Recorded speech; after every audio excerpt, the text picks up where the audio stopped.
L'étoile Sirius est l'étoile la plus brillante dans le ciel nocturne.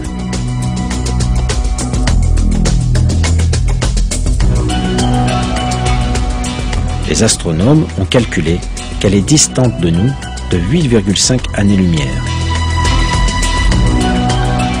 Ce n'est que très récemment, grâce aux télescopes modernes, qu'on a découvert que Sirius se déplace avec une autre étoile, plus petite qu'elle-même et invisible à l'œil nu.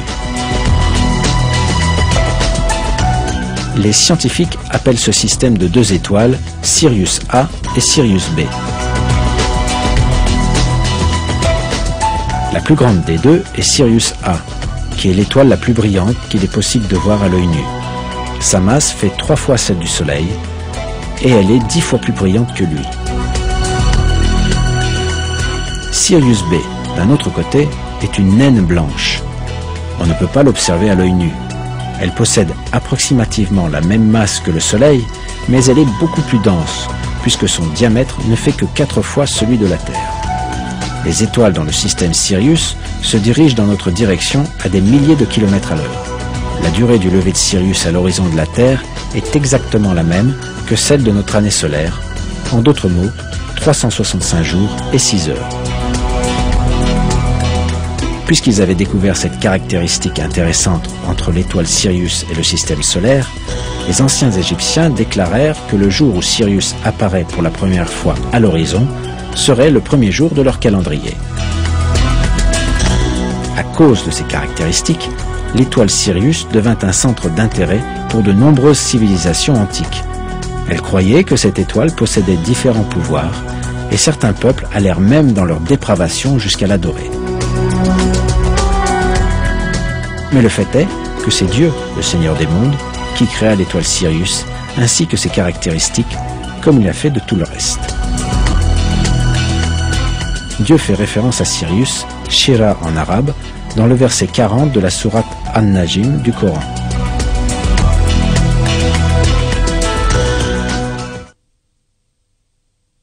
Et c'est lui qui est le Seigneur de Sirius.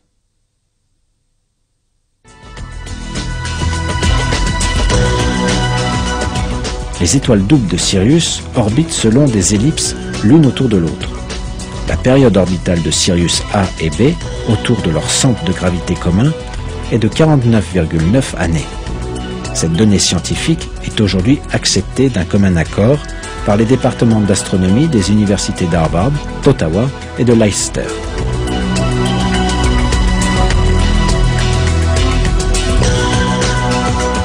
Cette information est rapportée de la sorte dans différentes sources. Sirius, l'étoile la plus brillante, est en réalité une étoile jumelle.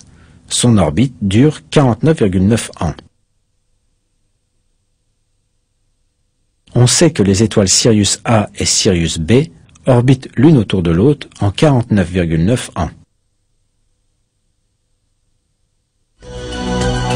Le point requérant ici notre attention est l'orbite double, en forme d'arc, des deux étoiles l'une autour de l'autre. Nous avons vu que l'étoile Sirius est citée dans la sourate An-Najm, verset 49. On rencontre une analogie très sage dans le verset 9 de la même sourate.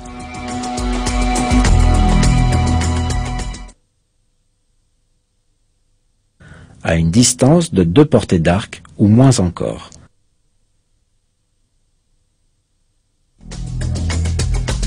Comme on l'a vu jusqu'ici, l'étoile Sirius est citée dans le verset 49 de la sourate, et le verset 9 de la même sourate contient l'expression 2 portées d'arc, pour se référer aux orbites des deux étoiles. Quand on combine les nombres de ces deux versets, en d'autres mots 49 et 9, on obtient le nombre 49,9, la durée en années des orbites de ces étoiles.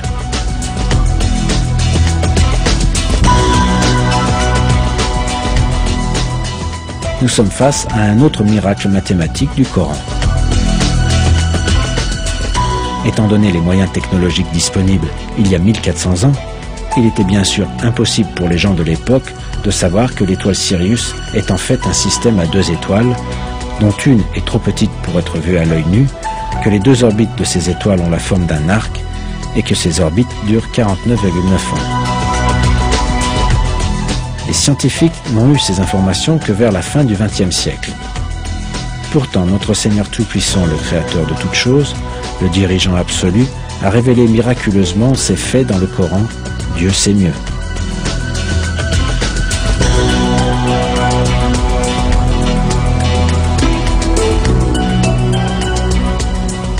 Ce fait scientifique que personne ne pouvait connaître à l'époque de la révélation du Coran prouve une fois encore que le Coran est la parole de Dieu Tout-Puissant.